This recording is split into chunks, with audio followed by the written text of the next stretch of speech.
Hoi anō, e hara hoki I te mea ko te kapahaka anake, te hua nui o te matatini. I ngā rā hoki kei konei ngā pakihi Māori e whakaatu ana I wā rātou rauemi whakahirahira wā atu.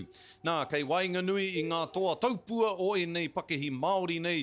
Ana I te papa nei o ngā ana waia Ashley Nathan I tēnei wā no reira. Ashley, korora mai ngā āhuatanga e karapoti ana I a koe. Tēnā koe Scotty o tira e te iwi kua tau mai ngā pakihi Māori huri noa I te motu ki te matatini. I tēnei tau neke atu I te kotahi rau ngā pakihi Māori I konei kua rangona e au ngā hikaka me te wairua pai o ngā tangata, ngā kai hoko me ngā pakihi Māori I konei.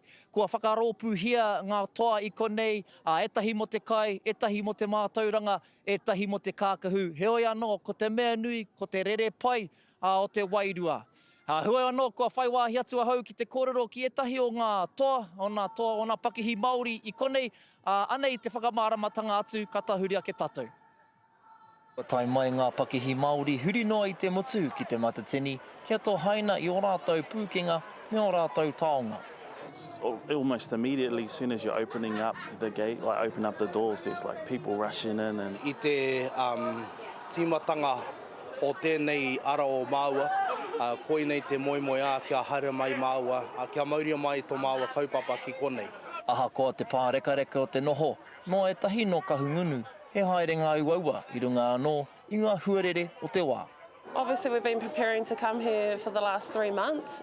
We had all our plans in place and then unfortunately when the cyclone hit that all changed. Ka tahi anō anō ku I whakarere ke I tō rātou mahere mō te matatini. Yeah, it wasn't until Sunday lunchtime we had to put a whole new plan together. Heoi anō, kei te rongo tonu ngā pakihi Māori I te miharo me te wairua pai o te kaupapa me ngā tāngata o roto nei.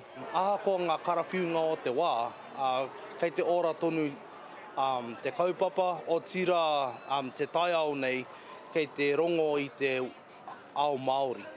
E hari kua katoa ngā kai hoko hoki. Ano te ahuareka o te Māoritanga, anei. A tāhua pārekareka ki taku mātama, no reira e hari ana. Hei tā te kai whakahaere o Soil and Sand, me whai wā te maria ki te tiro haere ki ngā toa I te matatini ki ngā anawai. If you're in the Auckland area and you're able to get to this event, come on down because just the vibe is amazing. Kia kakama koutou ki te tautoko I ngā pākihi me ngā kaupapa Māori o te matatini. Ashley Nathan, Te Karere.